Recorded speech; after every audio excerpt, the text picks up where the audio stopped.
It's about you. You have to find your own rhythm, your own way in this industry to achieve what you would like to achieve. My passion is to share my knowledge with young people, to mentor them, and to help them in any way I can to achieve what they would like to achieve, what their passion may be. My background in the film industry is I started off as cameraman, camera operator, DOP, and then I developed from there into directing and producing my own stuff. The first bit of this masterclass is more about my philosophical approach to how I do things, which some of you may feel this has got nothing to do with drone academy or drone flying. But I believe that every company must have a philosophy. And the philosophy is extremely important, that everybody in that company understands the philosophy and that they will take that philosophy with them onto the film set where it actually matters. Then we will do the masterclass section on camera operating, which is just an overview. We're going to show you quite a few different productions and behind the scenes that will answer a lot of questions for you because you can actually see how we work on set. Our vision is to create a training platform consisting of relevant masterclasses teaching how to operate drones in the film industry in order to accelerate our skills level. That's an internal thing for us. Our core philosophy is to help people to see their true potential and to teach them to think outside the box. So for me, when I work with young people, especially, or anybody for that matter, I somehow see their potential. And I want to wake up that potential that I see. And it kind of sometimes creates an uncomfortable space. And that's something I had to get used to, because you can't force people to become what you see them, what they potentially can be. Let's talk about mindset. Now, mindset to me is absolutely key. And what I'm going to share with you now, you're going to probably feel, what has this got to do with drone flying and camera operating in the film industry? And this is an underlying philosophy that I apply in my company, that I apply with everybody that I work with. Einstein said, every child is born a genius. And I thought about that a lot. Every child is a genius to the age of 4. What does it actually mean? Every child is a genius till the age of 4. A common understanding of genius, a genius child, usually talks about a child that we call a prodigy child. But it essentially means nurturing the joy of learning. Just Google genius and see what words come up to describe genius. I found those words. A genius is playful. A genius has a lot of drive. A genius is curious. They've got curiosity. They possess the keen sense, and that causes them to find information and to learn. They're enthusiastic about what they do. There's a vitality about them. You know, they've got energy to do the things they do. For me, when I go onto a film set and I'm going to execute the shot, for me it's almost like I'm going to run a race.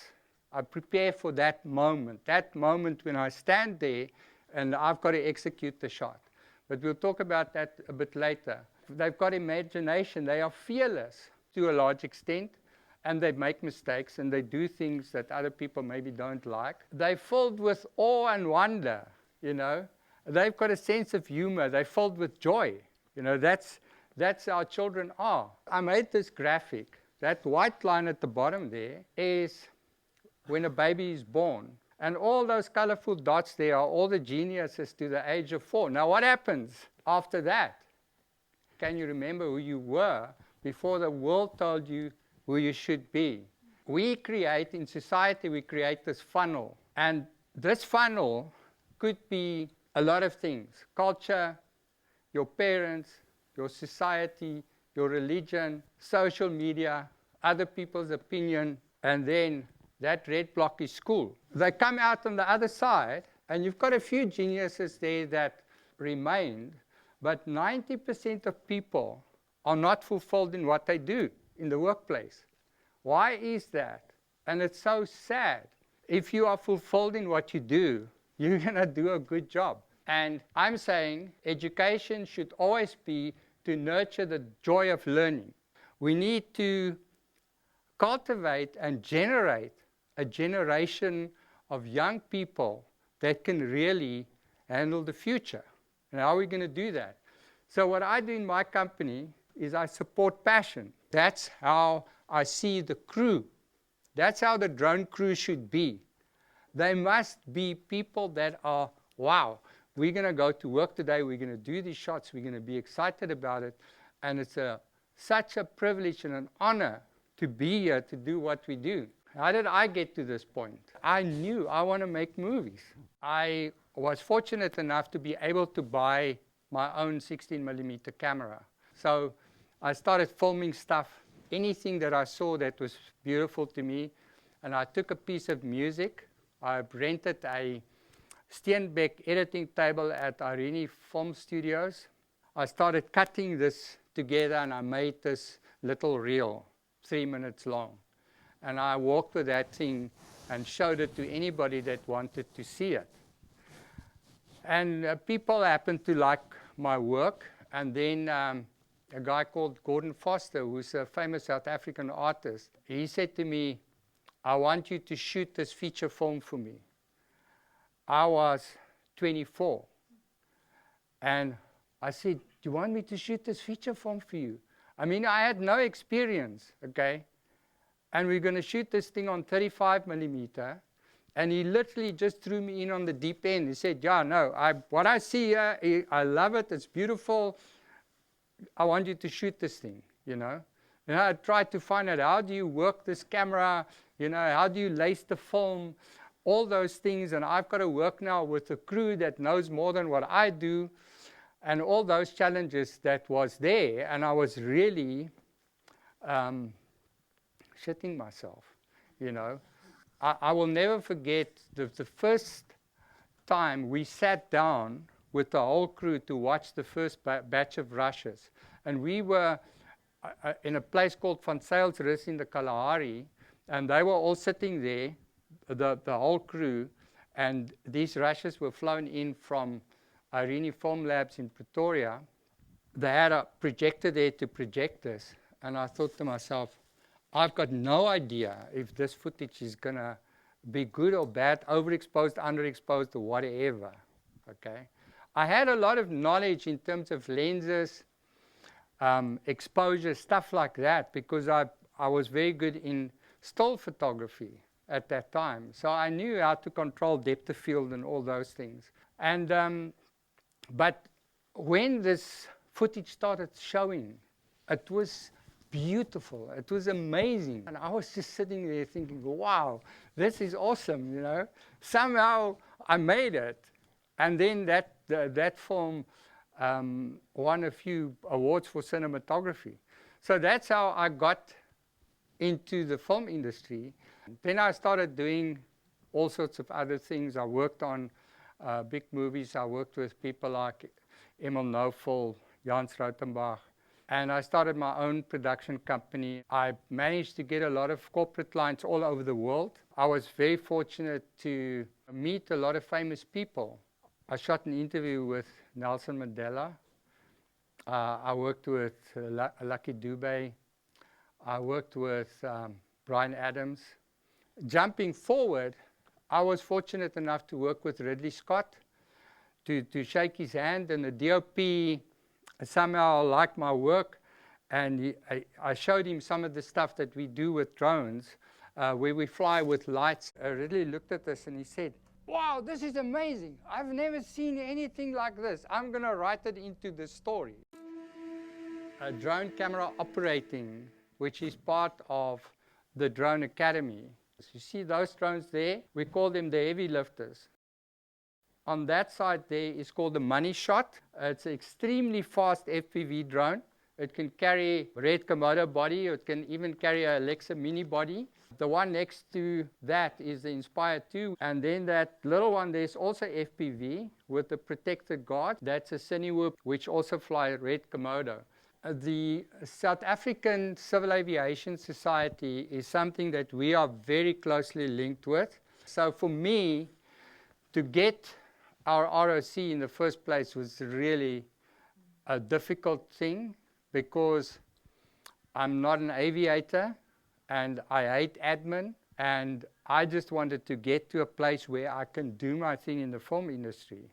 But in order to do that, I needed to be legal and have everything in place that I need to do what I want to do. So ROC stands for RPAS Operating Certificate, where you have to observe all the protocols that the law requires. Also, one of the most important things is your third-party liability insurance. If we work on these big productions, they will come and say, we want, $5 million US public liability insurance before we're going to allow you to work on this thing. So you can imagine that insurance is extremely expensive, but that's what they require if you work for Apple or Netflix or these big productions that we're working on. The pilot always makes safety calls. I put that in there because the pilot is responsible for safety. The camera operator plays a different role. Everybody in our company is required to do these master classes, whether you're a pilot or a camera operator or an assistant or whatever your role may be. Everybody's got to watch all the videos so that we all understand what our roles are. Arriving on set. This is the overview of what will be in the Drone Academy. When we arrive on set, you report to the AD, Assistant Director, and the Assistant Director is in charge of what's happening on set. What we do is the moment you arrive there, you go to the AD and you say, we are here, we're just reporting to you, and he will tell you, okay, your first shot will be you first up, or you're only filming in the afternoon, or whatever it may be. He will share the schedule with you. You find out what drone shots will be required. You request a set of radios. You speak to the camera department, make sure the camera on the drone is set up correctly. That drone carries most of the time the same camera that the main unit will be using, and that camera must be set up exactly the same way as what they require for the rest. So you need to have knowledge, or the camera operator must have knowledge. A lot of people are very naive when it comes to operating cameras on drones. They have no knowledge or depth behind them in terms of technical know-how, understanding how the equipment works, how to set up the camera, etc. So I'm looking for people who have experience in that department. Guys that are camera operators, guys who really want to develop in that direction. And it's a skill set that you have to learn. And to operate a camera on a moving platform that's unpredictable is very difficult to do. To execute your shots accurately, the team effort there is extremely important. When Wesley and I work together, he must understand what I'm looking for, but from a safety point of view, he will say to me, no, we can't do that because this is not safe enough to do it like that. So this synergy between the pilot and the camera operator is extremely important. Who is in charge of the shot? There's only one person in charge of the shot, and that's the camera operator, not the pilot, nobody else. And you've got to make sure that they understand that. So when you speak to the AD, you say the communication must happen through me, and you make it clear to the DOP that you are the guy that's going to be responsible for the outcome of the shot. You can't blame the pilot, because your pilot in the first place must be really a good pilot. They understand this equipment and how it works. I don't understand everything about that because I don't need to. They understand the power of the motors. They can fix it when it breaks on set. That's not what I do. I understand enough about it. I'm the camera operator. I'm responsible for the outcome of the shot. We are here to help the director and the DOP to tell their visual story. That's our job. And the way that you prepare yourself for that is that you saturate yourself with information. You eat and sleep and drink what you're going to do. It becomes a lifestyle. So what we're trying to do with this Drone Academy is to cultivate this understanding that when the drone team arrives on set, they are absolutely there to serve this production. And they must have this attitude of, we're going to walk the extra mile to get you what you want. You get drone pilots and you get drone pilots. You get drone pilots that's got an amazing visual feel. They understand what's happening in the frame. But they are there to support my process as the camera operator. He's got to fly the same line every time. If I say to him, that's the flight line, then he's going to say to me, okay, well, let me figure out where I'm going to stand so that I can see the drone and I'm not going to fly into something. That's his call. He will decide where he's going to stand. I will adjust to that. And then we do the first flight. Trust me and believe me when I tell you this, that you don't get many opportunities. The drone team is either first up, they want to get that shot out of the way, or we last up when the sun is almost touching the horizon. Most of the time, we get 2 takes. First take, maybe you're not quite there. Second take, you must nail it. In the moment, you have to be prepared, you have to visualize, and you have to execute. Paying attention. I love to pay attention. You know, if you pay attention, you are in the moment. The first thing you do after you've done that shot is you find out from the director and the DOP what you must change. Go for your notes. They're going to give you notes and say, you've got to adjust. We want it a little bit more this way or that way or whatever. And obviously, you bring your own creative process into that. That synergy that develops is extremely important. You get this pilot, he's a good pilot, but he's got no visual feel. He's got no passion for telling the visual story. He can fly, but he doesn't feel the shot. You know, the magic begins to happen when that synergy clicks and when the pilot and the camera operator have that synergy where we have our jargon, where we talk, where I will say jib up, jib down, camera left, camera right, pivot around that thing. If you move around something, for example, the pilot's got to understand what you are trying to achieve and where you place your eye in the shot. So this shot was done by Timothy and myself at the Oscar Pistorius trial. And that was before there were drone laws.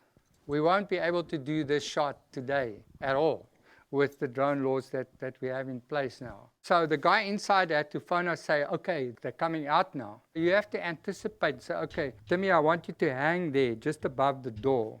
Then we saw them and I said, okay, slowly pull back, pull back, pull back. And he can't stop the drone because the drone is unpredictable. There are wind factors and all sorts of things. So he must understand that you want to keep the shot smooth and he must just absolutely concentrate to fly that shot exactly the way you want him to fly it. Timothy is slowly moving and I'm talking to him all the time and I say to him, go faster, go faster. I'm keeping the space in front of the car there. So you can see now, we didn't know, was he going to turn that way or was he going to come down? And I wanted him to pull up, up, up, up and away. Now, if he doesn't have a visual feel for what you're doing, he's not going to be able to help you to execute that shot. So it's not that the camera operator is, you know, the hero or the big deal. It's a team effort. You need people with you to help you to achieve those results. How did that shot happen? You visualize the thing, you see it, you explain to your pilot what you want him to do, and you execute it. That shot went into programs all over the world in more than 50 countries. I want you to pay attention to the composition. So keep your eye on Oscar. When Oscar walks down, there's space in front of him, and you will see that he comes in more or less on the middle, and he moves to the left, and then the car takes over in the composition. Now look at the back of the car. I didn't want to cut off the back of the car, and I wanted to have the space in front of the car. And now the car is the subject matter, and you're going to follow this car. So I want to place the viewer's eye and keep it where I want it to be. You will see that there's always space in front of the car. You've got to feel what's happening. Your movements must be so gentle. Your speed must increase there. Otherwise, that shot's going to become very boring. So initially, it's very slow, and then you pick up speed. So you also have to think, in terms of editing, what's a cutting point? You know, how does the cutting points work in shots? So for that shot, I wanted to show where we are. I'm going to go into compositions quickly. You know, in composition, we know about thirds. For me, it's a natural feel thing, but you can teach that. You've got thirds running that way as well. And I'll give you an example. Now, for me, when I compose that shot, I feel the thirds. And I look at, well, I'm not going to put that road in the middle of the shot because I've got these beautiful shapes on the left-hand side. But if you look at that, the third lines lie there. If you look at anything, a still photograph or whatever, there are composition lines that will pull your eye into the shot. I believe that you place the viewer's eye in the shot. You can decide where you want to put the viewer's eye and how you move the viewer's eye in the shot. So where do you place the viewer's eye in the shot? Now in this case, the drone is flying forward, and you can also see there's perspective lines. So you will look in that direction. If you look at this picture, you can see the footpath that's running through that shot. First of all, don't push the frame. You must give your subject matter space to move into. It's always a moving composition. It's not a still, but those things apply. So as you film the shot, you just feel this composition. The other thing I want to show you there is, can you see the shape at the bottom and the shape at the top are reciprocal? They're about the same size and weight, but those are the things that I see. So you can see it starts on the third on this side, and it ends up on the third on that side. So that line there is important to me. And again, this is how I do it. Again there, the drone is going to fly past this thing in that direction. This to me is an interesting one. You can see where the birds are in that shot, and note where the tree is. So you can see that the tree and the birds are on a third, and there's space in front of the birds, which I want to keep there. So I'm placing the eye of the viewer in that spot there. Now, as the shot unfolds, you can see the tree moved, but the birds are exactly in the same position on the screen. So I keep the eye there. You don't want the birds to do this in your shot. And there's a psychology behind it as well. This is not a rule that you cannot break. Sometimes you will break that rule for some reason. So these are just basic rules that we teach people. Examples of shots and notes. Always make sure you understand the light in the shot. Yeah, lighting is very important. That's another thing. If you are a camera operator and you don't understand light, you don't understand where the sun is, you don't understand where your own shadow is going to fall, because remember, if the sun is there and I fly here, my shadow is going to fall into the shot, and it will be flat anyway. It won't be a beautiful shot.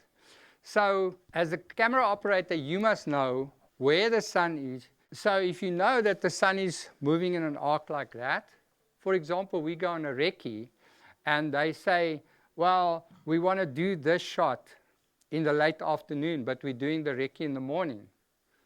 I immediately think, okay, where's the sun going to be? What's the light going to be? And then I'll say, no, it's not going to work, because that time of the day, that's what's going to happen to the light. And if I want a 3/4 backfill, or I want it side lit, or whatever I'm looking for, I must understand that, and I must communicate that to whoever I'm working with creatively. That drone is probably the biggest FPV drone in Africa. That's the latest cutting-edge technology. That thing, you put a Ronin gimbal on top of it with a red Komodo, and now you can operate your camera while you're flying FPV. And we will show you some of the shots that we did in a Volkswagen commercial. We can do shots that is amazing, that we can only dream about. I think there's a gap between what we can do and what the creatives realize we can do. So directors, scriptwriters, DOPs must do their homework so that they understand what you can actually achieve with the equipment that we have. Timothy's going to fly his small FPV drone through the crowd and through everything here. You will see it on the screen. Okay, Timothy, go for it.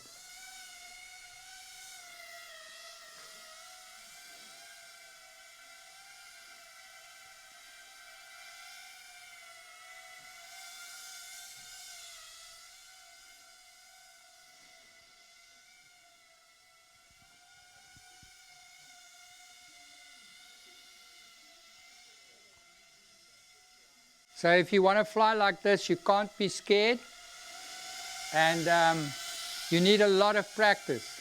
These guys virtually fly every day, so they need hours and hours and hours of practice.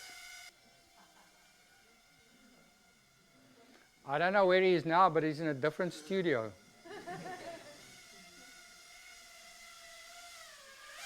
Prior to the flight, he's got to check out the space very carefully, because he could fly into these microphones, so you must have an awareness of what's where, and do a lot of planning before you fly your flight path. That was awesome. You can come in for a landing. There you go. What we're going to play you now is a behind-the-scenes thing of FPV fly-through that we did at Elgin Railway Market.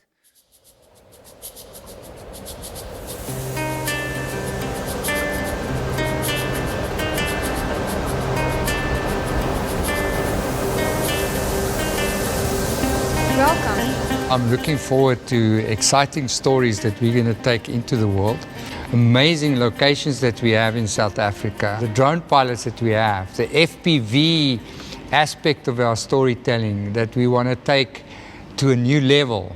This is what this exercise is about. We're creating this conversation piece that must be a wow.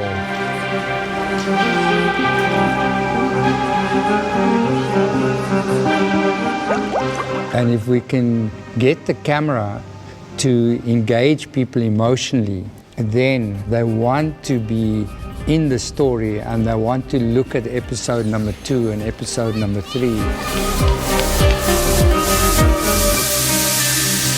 It's incredible how the people that are involved with this project kind of just appeared.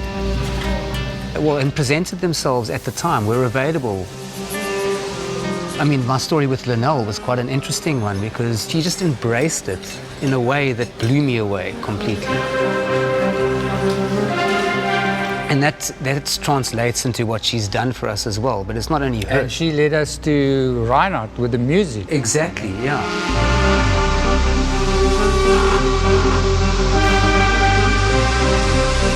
In some respects, it's also about creating an emotional space that we want other people to inhabit. And in order to do that, we have to draw them and attract them into that space by creating the most special and incredible and amazing space that could ever be created at any given moment in time.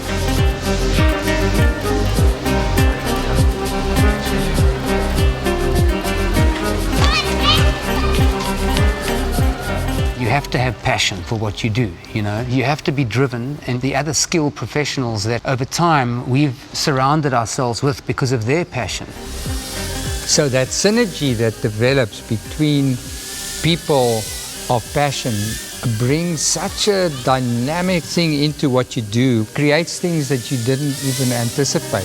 I saw Nick's passion flying FPV and I decided to support that. You never need to motivate people with passion. I said to him, Nick, you will become world famous. I'm proud to say that Nick is part of our team now and he's flying FPV on American Survivor.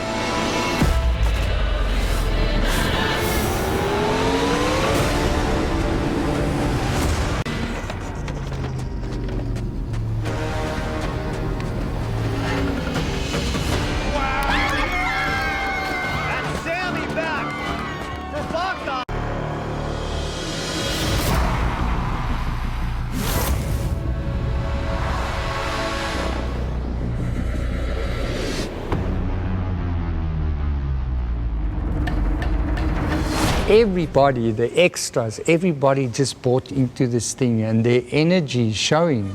And I think good directing is to utilize that creative energy of everybody that's available to come and do their part. It's not one guy that can create something like this. It's always a team effort. Roger and his team created this place, and I sat here and I thought, wow, this is a beautiful venue for an FPV shot. And I met Roger, I sat with him and I said to him, you know, can we come and do something in here? He warmed to the idea and he was so accommodating and friendly and helping us, you know, to get in here for 3 days to come and tell our visual story. I also don't think that one has to always be able to explain or justify or rationalize things. I think somehow one has to capitulate to the moment. And although, you know, what you've produced here and what we've somehow created is this amazing flight path, this linear continuum, it's also just an absolute full living of the moment. And to me, that's what it's about. So the paradigm shift that must happen between the ears of producers and directors and DOPs is that we've got to think in a new way to utilize the amazing technology that's available to create this type of shot that we're creating. It's got to be written into scripts and it's got to become part of the storytelling. We must work cost effectively without inhibiting creativity, and we can do that. Well, we are doing it. It's like taking that camera that's on the slider at the moment and you click it off in 30 seconds, you put it on a drone and we fly with it doing an establishing shot in this beautiful light outside right now. And then that same drone comes and it hooks up a 16 kVA light and we're going to throw these amazing beams through the windows, which is also becoming part of our story.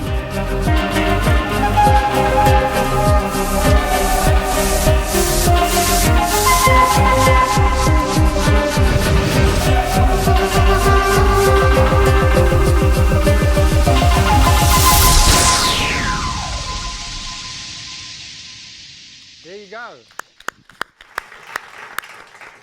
What I want to do now is I'm going to ask Matthew to play in a behind the scenes of a Volkswagen commercial that we did. We shot it in Johannesburg, and this Volkswagen commercial is a direct result of me taking this Elgin thing that we did and then showing it to some of the DOPs that I know and some of the directors that I know. All the tracking shots in this commercial was done with drones. There were no tracking vehicles. So we used all the toys that we had. We used the FPV, we used the heavy lifters. This commercial won a Lurie Award.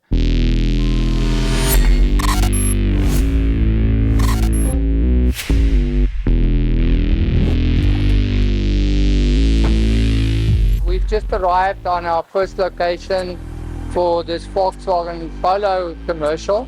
Most of the shots in this movie is going to be drone shots, which we will be responsible for.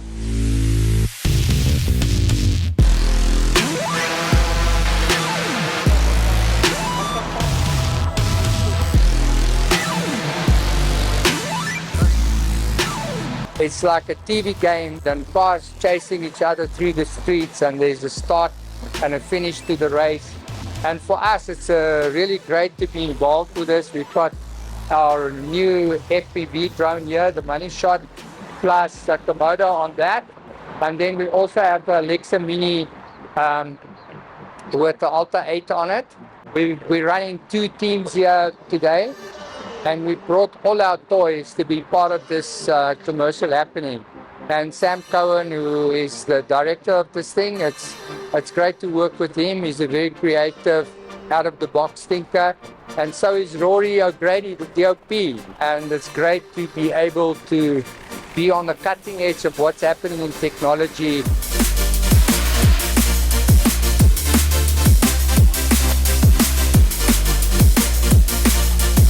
Now, Rory He's one of the creative minds behind this production.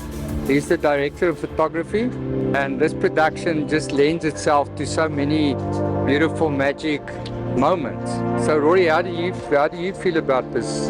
This specific job is quite interesting because you would normally shoot a car commercial with a tracking vehicle and an arm and everything, and we decided to scrap the tracking arm and the vehicle and do all our tracking work on drones. So we've got an FPV drone, we've got a conventional drone, and we try to kind of, because of the schedule and speed, we try to kind of shoot everything in the air, you know, just to move faster between the cities.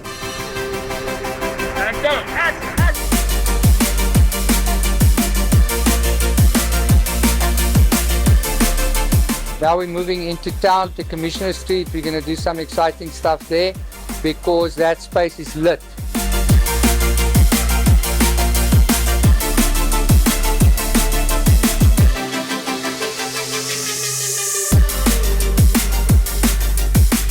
We're filming Joburg like we've never seen it before. It's Joburg gamified. We've turned the whole city into a playground. We're very, very lucky in South Africa that they really want to create local content. So work that feels truly South African and that only exists in South Africa.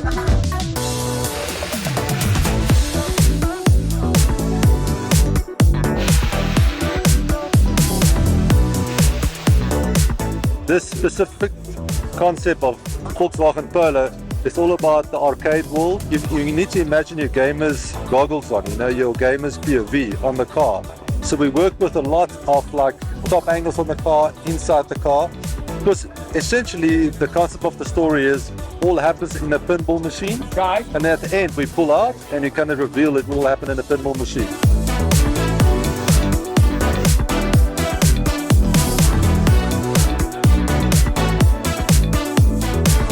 We just did a shot with the FPV drone diving down and coming into the street down towards the sun that side.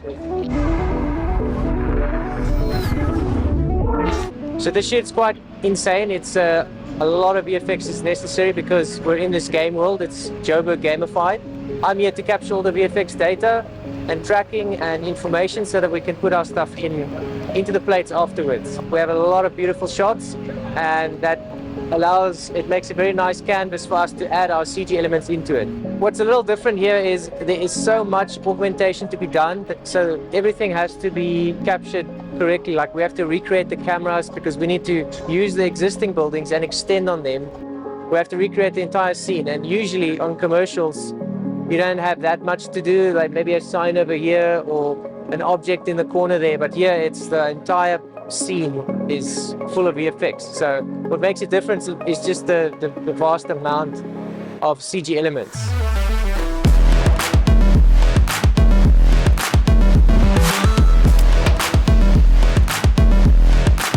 Yeah, we're using 3 cameras. We're using 2 minis and 1 Komodo. The Komodo is on the FPV money shot drone. 1 mini is on the Alta drone, and the other mini is for mounting on the car and for little cutaways on the ground.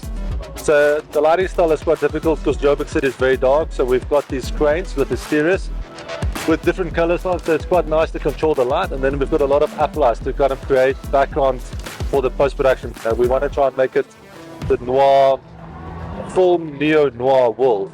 Well, the cool thing about the drones is for this job, they give very dynamic shots, and seeing as this commercial is about gaming, and in the gaming world, gaming cameras are basically like drones because they can fly all over the place and look at the scene in any which way. So the drones really add a nice texture to this ad. I think how it developed is that, you know, it's 2022 and it's not even about, you know, not playing by your rules. It's about creating your own world and your own game, and you play it to win. I think it's a pretty ambitious and awesome project that VW did, because I haven't seen any commercial almost take such a risk in a way where they would have so many CG elements and so much visual effects planned, because I haven't seen any car commercial that has CG characters racing against them. So in that regard, a big ups to VW for doing that. It's a little bit different from the typical Volkswagen Polo commercial. It's a little bit risky, it's a little bit, no, it's out there, it's trendy, you know. So I think it's nice to kind of go into this video world and yeah, make it a bit more exciting. Create a bit of youth around it, you know.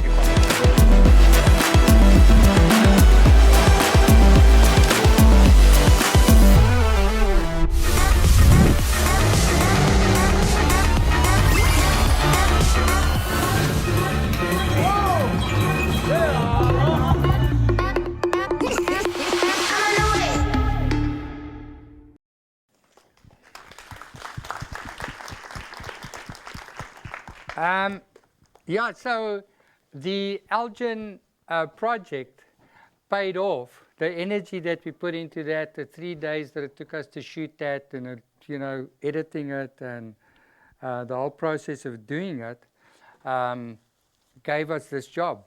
When I commit to something, whether I get paid for it 0 or whether I get paid for it R1,000,000, makes no difference to the way I approach that thing. I just say, this is the thing I want to do. I'm going to be in integrity with me. I'm going to do this to the best of my ability. And I can guarantee you that will pave your way. It opens doors for you. People appreciate that, even if they don't say it. You know, they sense it. And your commitment to their project is extremely important. Gratitude. I'm 73 now, and the sense of gratitude and being able to do what I'm doing is what gives me energy. My reward is when I get those goosebumps when we execute that beautiful shot. Any of you can achieve what you set your mind to and what you dream about. Please give a round of applause for FC. Thank you.